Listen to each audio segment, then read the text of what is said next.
మరి చాలమ్మా.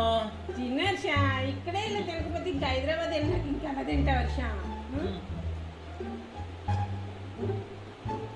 వర్ష ఇక నీ కోసం జంతువులు చేశాను ఆఫీస్ నుంచి రాగానే తిని రోజు ఇది ఇక్కడ పెడుతున్నాను పెట్టుకో బ్యాగ్లో పెట్టుకోమ్మా మర్చిపోమా సరే వెళ్ళేటప్పుడు తీసుకెళ్తా అక్కడ పెట్టు. సరే అమ్మా నేను వెళ్ళొస్తా. చేస్తామా చిన్నది టయానికి తినే బెంగ పెట్టుకోక ఆఫీస్ నుంచి రాగానే రూమ్కి ఫోన్ చేయి. అమ్మయ్యా అయ్యో